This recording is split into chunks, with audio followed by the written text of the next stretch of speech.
What comes to your mind when you think of intelligence? It's probably that kid who always has the right answers in class, the one with the perfect test scores, or the kid that excels without even trying. That kid applies to every college. What comes to your mind when you think of intelligence? Do you think about that kid who's barely passing, the one with the lowest GPA, or the kid that prays they're not called on because they don't know the answer?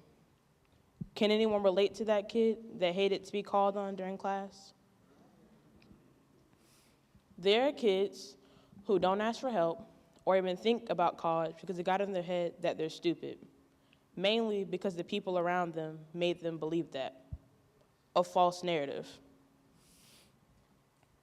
Growing up for me, there wasn't much doubt in my intelligence. From my family, my friends, my teachers, or anybody else. I was pretty much that kid with the perfect grades that got showered with awards at the honor roll ceremonies. Everyone would say, "You're going to be so successful, you're so smart," or "I'm so proud of you." Those simple yet profound words are what every kid yearns to hear. As a matter of fact, even adults yearn to hear those positive words. This was my life until about the 7th grade. My middle school experience turned out differently than I had expected. I was on the track to success, and then I found myself struggling. I began getting C's on my report card, D's on my report card, and then, well, I'm just kidding. I stopped at D's, but this had never happened to me before, like ever. It really took a toll on me mentally to the point that I had little motivation and didn't know how to come to terms with this unanticipated dilemma.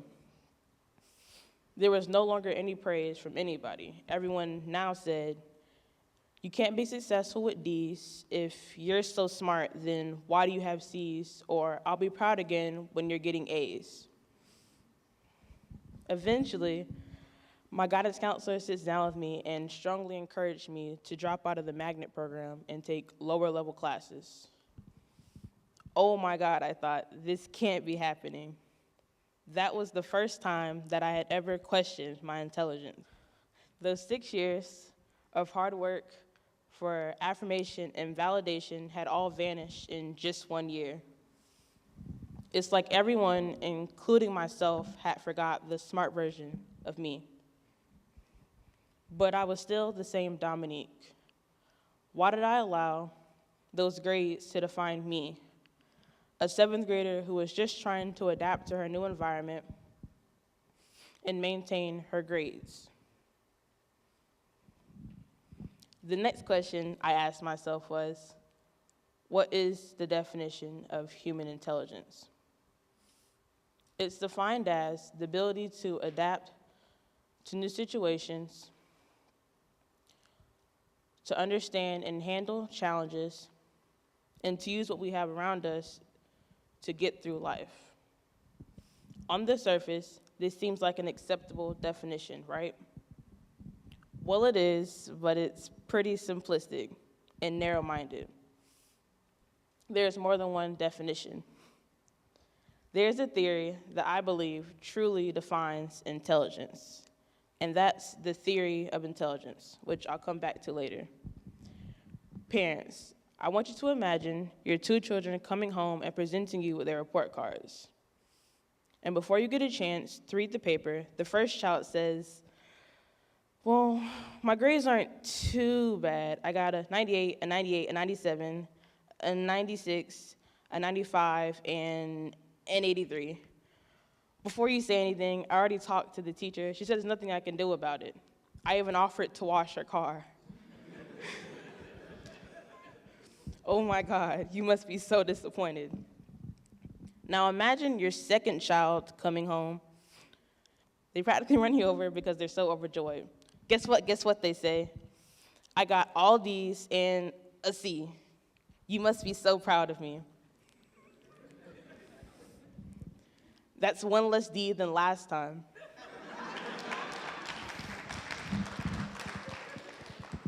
Next time I'll aim for 2 C's. I'm pretty darn satisfied if I do say so myself.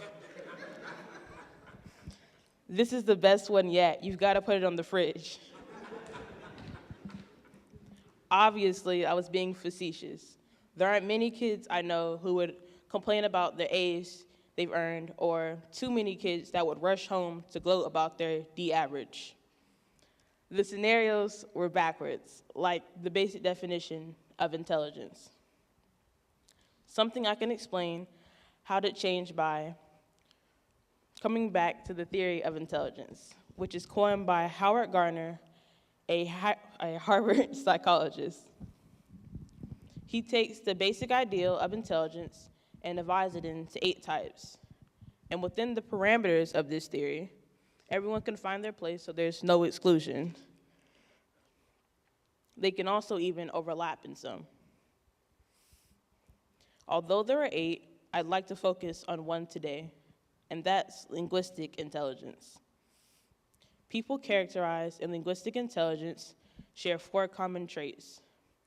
They were good with words and reading and writing. They have a keen memory and a knack for reading. I can concur that these traits all apply to me. Some of the characteristics that people defined in linguistic intelligence share are being good at debating, giving persuasive speeches, and using humor when telling stories, which everyone who all knows me can also comply that these apply to me. This, by far, has to be the best TED Talk you've ever heard in your life, right?